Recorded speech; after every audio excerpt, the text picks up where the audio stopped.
Hi, Dr. Huntington here. In this video, we're going to look at gut health and why it's often the key to resolving health problems, and also what you can do to ensure that your gut is healthy. First, let's look at the term gut. This term most accurately refers to the small intestine and the large intestine together.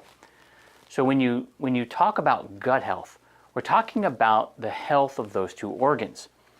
Now, why is this important? Well, it's because an unhealthy gut has consequences, and they can be debilitating. A healthy gut plays an important role in your immune function, your digestive function, including the absorption of minerals. It also plays a big part in your energy level and even your weight. And much of this has to do with the quality, quantity, and composition of the bacteria in your gut. But what most people don't know is that your gut health has an enormous influence on your brain. Your gut health is key to how you respond to stress. It's also key to neurological diseases such as Parkinson's, as well as your overall mental health. So let's actually look at what makes up a healthy gut.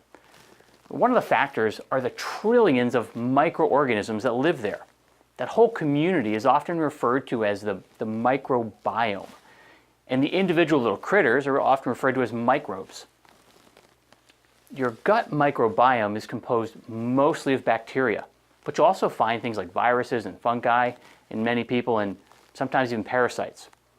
Now, my wife did not sleep for about 3 days after I showed her some super magnified pictures of these guys. So if you search for these pictures on the internet, it's at your own risk. Now, maintaining a healthy microbiome is extremely important because these critters help you to break down food. They also play a role in making vitamins and some hormones. And they also play a key role in your immune system function.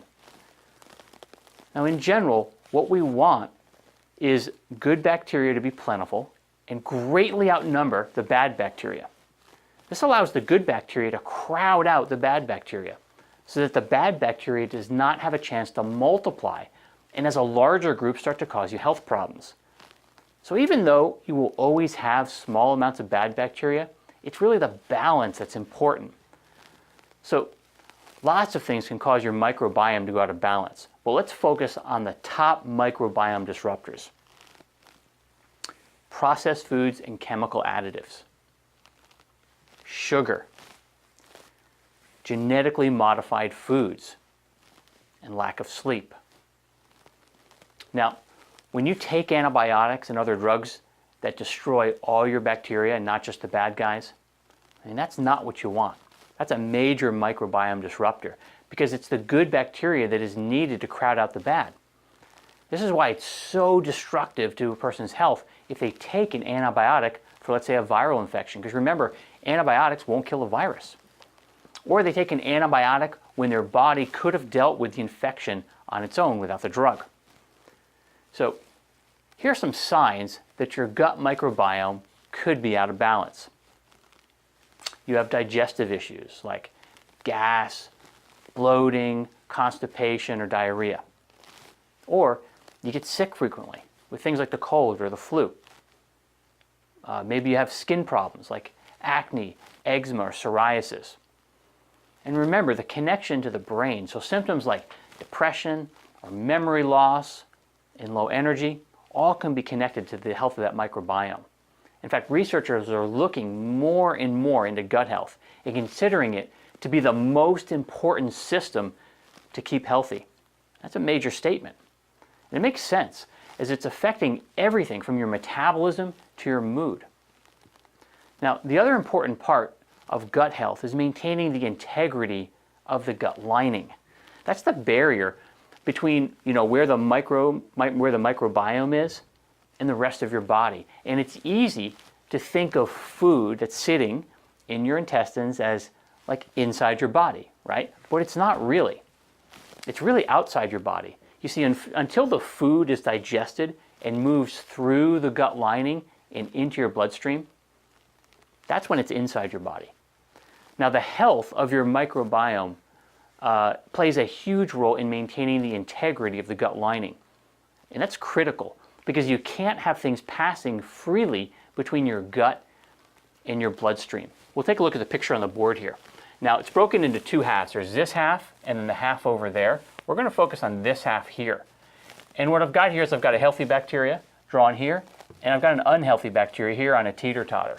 And what this is showing is the natural condition is for your healthy bacteria to greatly outnumber your harmful bacteria, right? We want this to be greater than this.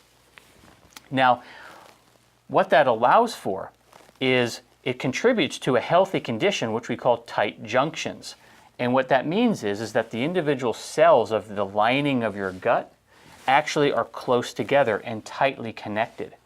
And what that creates is a barrier so that only the proper items like digested food can make its way into the bloodstream on proper channels.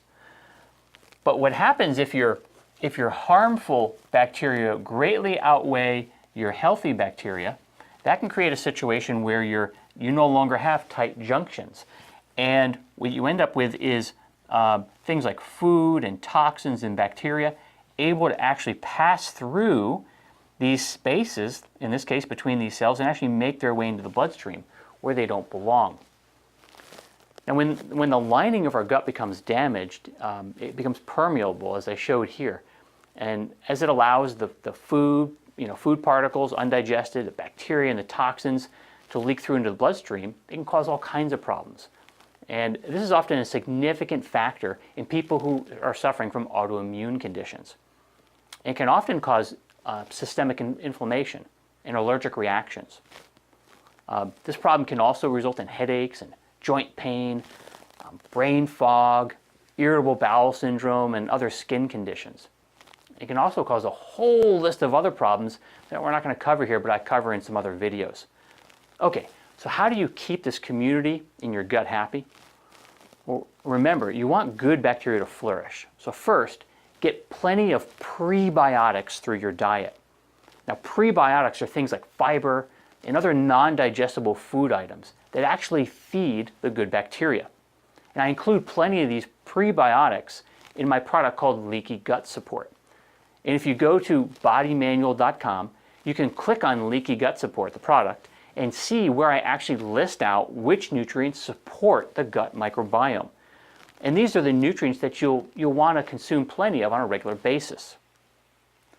Now, you can also improve your gut health by cutting back on alcohol consumption. And if you do have an occasional drink, it should be organic red wine because it contains polyphenols, which may have a positive effect on your gut bacteria. You should also be very responsible with the use of antibiotics, and this means using them only when absolutely necessary. And lastly, take a good probiotic. In fact, when you go to bodymanual.com and look up Leaky Gut Support, you'll see that I've included probiotics in the formulation. In fact, I've also included probiotics in the protein shake and several other products, all to support gut health.